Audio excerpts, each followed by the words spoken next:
here with Dr. George Sparks. He's our archaeologist at Bible Interact. And George, I love to hear you teach because it's not only interesting, but you always make it so much fun. and you relate it to our lives today, which is, I think, great. So who are we talking about today? We're going to talk about Queen Jezebel. She married a king of Israel, and this is the time where Israel was divided, the tribes of Israel divided after the death of Solomon.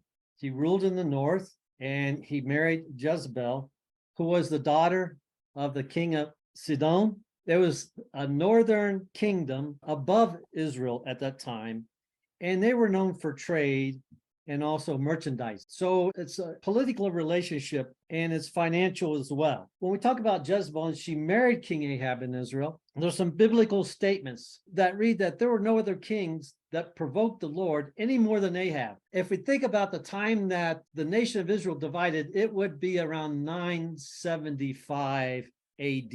You mean BC, right? Jezebel is going to be around the 9th century. So 100 years after the building of the temple of Solomon, do we have Ahab and Jezebel in the dynasty of Omri. And it's interesting because Jezebel institutes the worship of Baal. And it's kind of included in the name because this was one of the gods of the people up north of Phoenicia, of Sidon. What she does in the biblical text is she actually slaughters the prophets of God. She brings, of course, Baal worship into Israel. The prophets are her competition, so she wants to do away with that.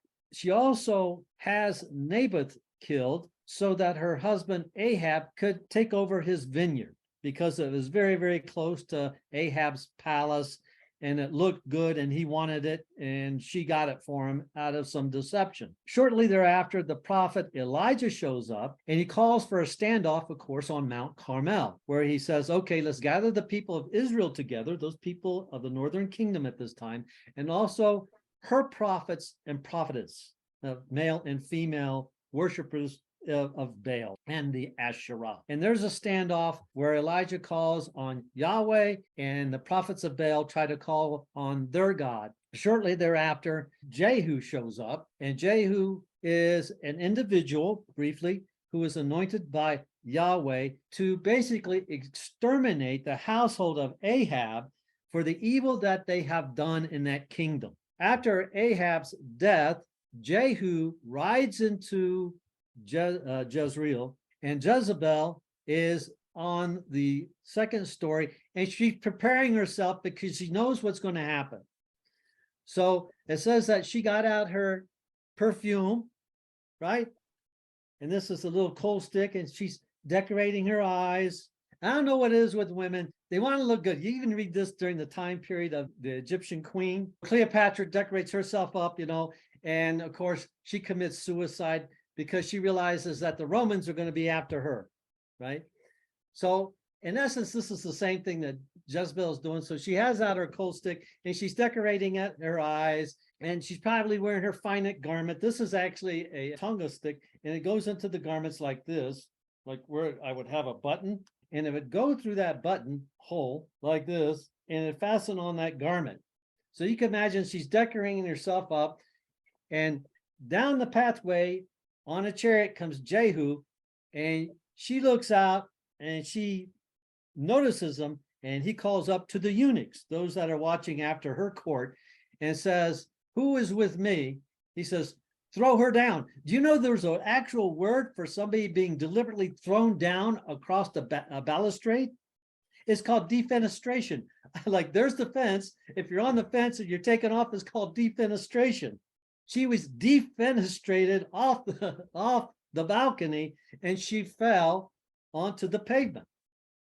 And it says that her body was laying there, and Jehu, what he does is, this is kind of like mafia, right?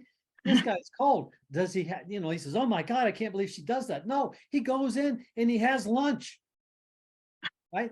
So he's at his table and he's eating and he's drinking. And I got a little chalice here from pretty much that time period. So you can imagine he's drinking from his chalice, and he's pouring more wine from his decanter. Now, I had a decanter right here, and I don't know what happened to it. It's an original decanter, that similar to what Jehu would have had. Well, oh, there it is. You know, even a mummy needs a little nip now and then. He was drinking from his decanter, and then he says, oh, we should give her at least a burial. His servants went up to get her body and bury it, and they find out that the only thing left is her hands, her feet, and her head. And that's the end of Jezebel, according to what the prophets had described what would happen to her. We start off in the northern kingdom after the death once again of Solomon. And this is going to be, the division is around 975. Jezebel, with her husband, King Ahab, instituted the worship of Baal and Asherah. Now, what is an Asherah? An Asherah could just be, you think it'd have to be some kind of grand statue, but it doesn't have to be that. It can be something just made out of baked clay, like this little terracotta statue here. This particular one right here is Elamite, but it does represent basically what the people were worshiping as an Asherah. They could be an Asherah pole, which could be represented as maybe a living tree, a place where they would bring their offerings to the goddess of the forest to watch over the vineyards. And the god Baal was a god of the thunderstorms and the rain. So there are two, you could say, there's a lot of deities, but those are the two main ones that are discussed in the biblical text. And this caused in the house of Omri, which is Ahab and Jezebel's court at that time, the house of Omri in that dynasty, to be annihilated by a servant of Yahweh called Jehu. And once again, she is thrown down from her second balustrade in a place called Jezreel. This would happen in around 852 BC. So as the prophet Elijah had stated that this would be the demise of Jezebel, the house of Israel was divided once again in two kingdoms. Now, what Ahab did, when we read the biblical text, we have to look at it like, well, who actually did the writing? Who were the authors that penned this? And I'm not going to say, let's play the violin for Ahab and Jezebel, but let's go back and let's think about another king that did something very, very similar. And that was Solomon. During the reign of Solomon, what did he do? He also married a number of women. And the reason for that was basically political, wasn't it? He actually married the daughter of a pharaoh, which is very rare. And it says the pharaoh of Egypt gave as a dowry for that a place called Gezer. Tell Gezer, we were there together. And it's a place along the trade route. What makes Solomon so wealthy is that he's controlling trade. He's got the connections in that land called Israel, which is a land bridge between Egypt and Mesopotamia. Now, it looks like I'm going off on Solomon, but I'm just going to try to make a point right here. It says in the Bible in 1 Kings 11 that Solomon had many foreign wives, even that of the Pharaoh's daughter. And he built even a house in Jerusalem just for the Pharaoh's daughter. And these are the women that he married, their origins: the Moabites, the Ammonites, Edomites, Sidonians, the Hittites, and basically from every nation that could be in opposition to Solomon when he's trying to build his borders and his wealth. But each one were represented in the Bible by a different type of deity to them. The Moabites would be Chemosh, the Ammonites, Melkam, the Edomites, this is a difficult one, Quaz, I think that's how you pronounce it. And they have found idols to the Edomite god in the southern deserts of the country of Jordan. We have evidence in archaeology of these gods, the god of Jezebel, and they have Bel Hadad, and this is the god of thunder. And then you have the Hittite god, and their pantheon of gods were also storm gods, gods of fertility. The Lord told the Israelites very early on, you must not have intermarriages because of this thing. He says, they will surely turn your hearts away to their gods.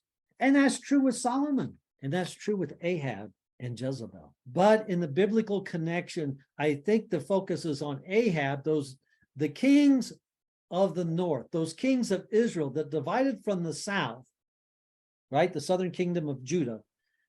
They're all looked down upon. They're all bad kings. Not one is good.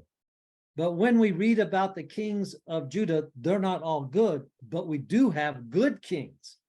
And we have to take that into consideration when we're reading this text as well. The kings of the south did the same thing. But we'll read about Ahab and Jezebel, and they get this very bad light for what they did, which they deserve. Now, imagine that I said that Ahab and Jezebel would be in the 9th century BC, which would be 4,000, at least 4,850 years ago. And the Bible keeps on mentioning you as somebody bad. You think about it, if it was me, I'd say, I hope they forget about it by then, you know. But what they did was no different than what other kings have done. Ahab, the son of Omri, became king of Israel, and he reigned in Samaria and over Israel. Samaria becomes his main kingdom to begin with, this main city. And he rules Israel, those northern tribes, for 22 years. And in that 22 years, it says that, once again, he did more evil than any other king to irritate the Lord God ever. And you think when the text was written, it's always hindsight, right? Like, here's the event, this is when it happens. But over here, looking back, is what we're going to write about. So we know about all these other kings, and we still look back and say this Ahab was worse than all of them. And he married Jezebel, the daughter of Ethbaal, king of Sidon, and they began to serve Baal. What they did is they set up altars at the beginning of the division of Israel from Judah. After Solomon's death, we have Rahab becomes king of Judah, and Jeroboam becomes king of the northern kingdom. That's where it starts off, right? Then we're going to have later on the descendants of Omri, such as Ahaz, and then Ahab, and then Ahab marries Jezebel. But at the very beginning, what they do is that now you have a northern kingdom, and the northern kingdom has a northern border and a southern border. So what they do is at the northern border, they worship at a location in Dan, and they have an altar there, and they set up a golden calf, and they have a southern border, and that's Bethel. What does Bethel mean? Beth means house, and El means short for Elohim, God, but it's a generic God, the Elohim, and that's in the south. So now you got another northern and southern border for Israel. And what he's trying to do is prevent his kingdom and his people from going back to Jerusalem and worshiping there. He would lose them. So they're trying to establish their borders, and in that, the golden calf, which we've heard about before. In this, also in the northern kingdom, there's already been an established a new location for high places for Israel, new locations for Israel to go worship. And now they introduce the Baal worship and also the Asherah worship. After the divided kingdom, Jeroboam cast these statues and these idols, and once again, they're in Dan and Bethel. That we have to understand that there's more leading into just Ahab and Jezebel than just all of a sudden. There is a slow decline, a draw away from the temple, a draw away from their identity of the worship of Yahweh. Jezebel marries Ahab, and there's a political alliance, which is providing the northern kingdom, which they need. Remember, it's about finances. That's how you're going to establish your kingdom. It's going to be politics, finances, and religion. And you have to establish that. So they're providing in this marriage military protection, a valuable trade route, the coastal trade, the Phoenician ports, if you will. And the Phoenicians are gaining as well a passage to the trade route to the south and to the Transjordan and to the Central Hill Country. With peace to the provinces comes peace to the people, as long as that can last.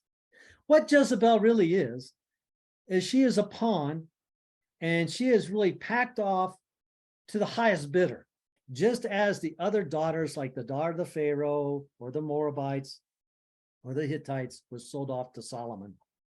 And that's how we could kind of see it on a political scale. And actually, in the religious scale is kind of what we see in the biblical text.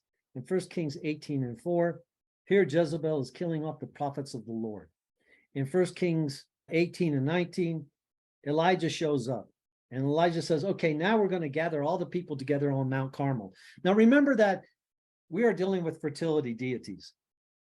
Who is the God of Israel? Who is the God that provides? Jehovah Jireh.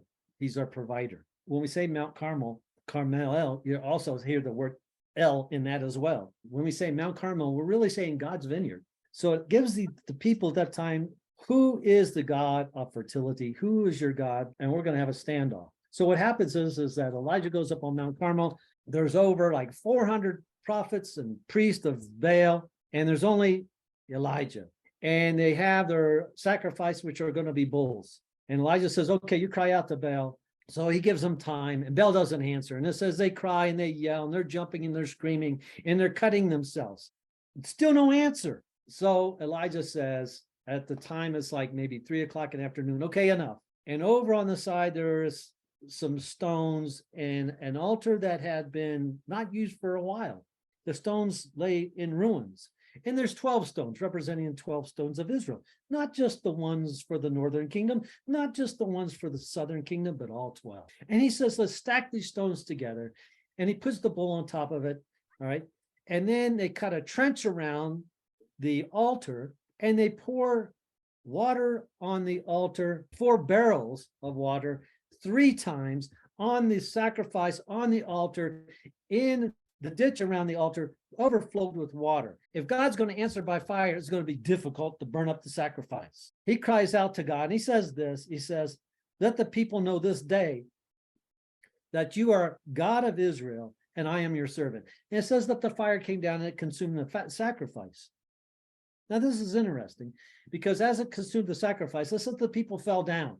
They fell down and they started to cry out, the Lord, he is God. The Lord, he is God. If we're going to spell out Lord, and we translate it slowly into the English, if you will, Lord being referred to as Adonai, and in the Latin, they did not use the Y, they would use the J or the I. So you might have like Jehovah, or you might have Yahovah, just as you might have like a Jerusalem spelt with an I instead of the J. Understand there's going to be a variant in translation. So it is when we're using the word Lord in the names of individuals in the Bible, such as Hezekiah. And then we can turn and say Elijah. Make sense? Okay. So when we say the word Lord, we are basically saying, we could say the word Jehovah, or in short, we could say Jah, Elijah, the Lord, he is God. Now, God would be the Elohim, but we're going to identify it. Well, who is the Elohim? Elohim is generic. By short, Elohim can be El. The Lord is El, but who is Lord? Yahweh, Jehovah. Jah is El. Now, we're going to piece this together. So the people are saying, in English, we read, the Lord, he is God, the Lord, he is God. But as we translate it, we can say Yahweh, or we could say Jah. Jah is El. Jah is El. Here, Elijah. They are saying Elijah, Elijah, Elijah. The Lord is God. So in a way, are we identifying the prophet with the event? I don't know if we really know this prophet's name. Was his real name Elijah, or did he get that nickname from the event that happened on Mount Carmel? Who is he? He is the individual that told us and showed us that the Lord is God. But before that, remember, he says, today we're going to come together and we're going to choose this day. Who is God? Is it going to be Baal or is it going to be Yahweh? And it says in 1 Kings 18:21, and the people answered him not a word. He says, who is God? Baal or Yahweh? And the people say, well, nothing. What is that saying about the state of Israel at that time? They're totally confused. But at the time of the sacrifices, then they say, Jah is El. It is Yahweh. The Lord, he is God. That's how it's translated. But to break it down, that's what it means. Does that make sense? Because now we have a real strong conflict of the identity between who is Baal and who is Yahweh in this episode between Jezebel and the prophets of God. And now the people can identify with that. And shortly thereafter, we're going to have the death of Ahab. And now Jehu is going to ride in to Jezreel. Let's break down another thing. That first, what happens is that the people are confused because the nations are divided. There's 2 high places that draw them away from the temple in Israel. One's up in Dan, one's down in Bethel, We have another god or goddesses, probably many, but the ones we're focused on is Bel and the Asherah, the god of the storms and the goddess of the fields and the fertility. And there's going to be a standoff on Mount Carmel, which is by translation, God's vineyard. And you can see this very strongly represented in the text. Who is the God that supplies? Who is the God that brought us to the land of milk and honey? See, it's a fertility. Who is this God that supplies us? And if we stray away, we'll lose this. And the people say, we don't know. We don't want to lose this fertility. We don't want to lose this prosperity. If we say Baal and we're wrong, then Baal will, take back the fertility and Asherah. But if we say Elijah, or if we say the Lord, he is God, then God will, supply us. But we got to be careful here because we're not sure. And that's why it was important to make that standoff on Mount Carmel. Now, so number one, who is God? But also there were commandments. And Ahab wants something that's not his, and that is Naboth's vineyard. And Naboth doesn't sell him the vineyard. Now you think Ahab has to know, using your imaginations, and say, Naboth probably isn't a dummy, and he knows how cruel these two can be, Ahab and Jezebel. She's killing off the prophets. If I don't give my vineyard and sell it to the king, what might happen? He still does it. And there's a reason the Bible tells us why it's so important that he doesn't sell. It has been his family heritage since the time period of who? Joshua. What happened in the time period of Joshua? Well, according to the biblical narrative, they inherit the land. They inherit the land. This was his inheritance. What happens if he sells his inheritance? Later on in the text, we find out what happens in the land of Israel when the people have lost their land due to taxations. And that's why they divided from the southern kingdom and Solomon to begin with, right? It was taxation. The people were heavily taxed. And now it's very important that they keep their land by inheritance, because it's by the land that they inherited and by the worship of Yahweh and understanding who Yahweh is. Not saying, is it Baal or is it Yahweh, that they can establish who they are in that land. That's very important. They take away the land, and later on we find out what happens. You take away the land, and then you have to sell. If you don't have crops, your crops you have to sell, but you lost your land. So now you're actually a servant on your own land. So if you're servant on your own land and you don't own your land, and then for your crops also are owned by the king, in this case Ahab, what happens during a time period of a famine? The Bible will tell us, it says they sell off their kids. Now you have your own descendants being sold off because your land is gone. That becomes your revenue. Later on in the Bible, we find out it's during the time period of the Second Reformation of King Josiah, and the prophet is Jeremiah. Second Reformation, they're cleansing the temple, cleaning the temple. They find a book. The priest shows the book and he reads it to the king. The king says, well, we haven't celebrated what? Since the time period of Joshua, Jubilee. What happens in Jubilee? They return back their servants and they return back the land that they have sold off after so many years. It's returned back to them so they can keep the inheritance. But what happens when something like Ahab and Jezebel murder to take over that land and they lose that inheritance? Very important. They lose the land. They lose their identity. They become servants. They're sold off to different nations. They don't return. In a way, they go on their self-diaspora. You do not need a military invasion to lose your land. You can be sold off. And that's exactly what's going on. And isn't that conniving? Isn't that evil? The reason why you left Egypt is to be free in the land that God gave you. And here it's the reverse that's happening. You're being taxed so heavy. Well, we don't want to be taxed like that. We're free. So you divide. And here in that division, they become confused. Jehu rides into Jezreel. Ahab is now dead. He looks up on that second story window where Jezebel has a little toggle pin in her garment and she's fixing herself up because she knows what's going to happen. This guy's cold-blooded, man. He says, throw her down. She's on the ground. The biblical text tells you it's quite a mess. And then he says, oh, you know what? She is the daughter of a king of Sidon, and she deserves a burial. And they go and they find out that the only thing left are her hands and her feet and her head. Now, why would they want to even tell us that? Well, that confirms what the prophet has said. Well, why would even the prophet want to say that? Why is that even in the text? Well, remember when the Ark of the Covenant was taken to Ashkelon? What happened to the statue of Dagon? It fell over, it cracked, and it said it cracked and it divided itself. Its heads, its hands were divided. In a way, it's saying that the idol that Jezebel represented has broken apart and is defeated. In the ancient mind, you want to make sure you separate these deities. The hands, the feet, and the head. Why? Because you don't want it to reassemble itself. In their mind, they're saying, like, we don't want this individual. He's got to be totally defeated, totally separated.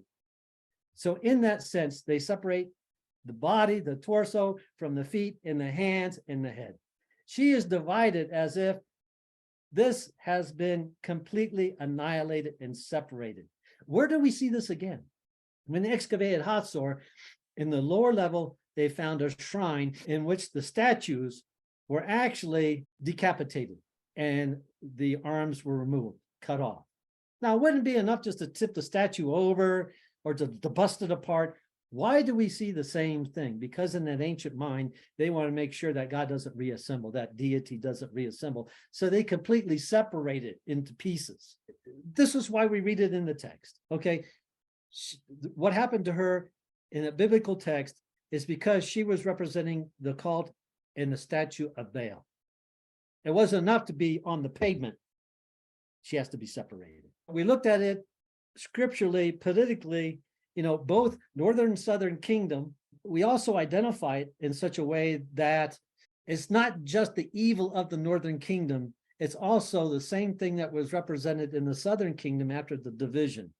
But all the kings in the north are bad, every one of them. So you might say there's a bias towards the kings in the north as being completely bad for what they did, which they were. The epic of Jezebel and the way we read it in the text is ancient and has the mind of the people at that time. She was separated. That cult of Baal and who he was not just killed that he might come back to life, because even in the Egyptian religions, you have certain deities in the Egyptian, we can't go into that, such as Osiris, that come back together, that come back to life. We don't want that. So this is what we say. Dagon, completely separated. Baal, same thing. And we see it in the archaeological text at Hatzor.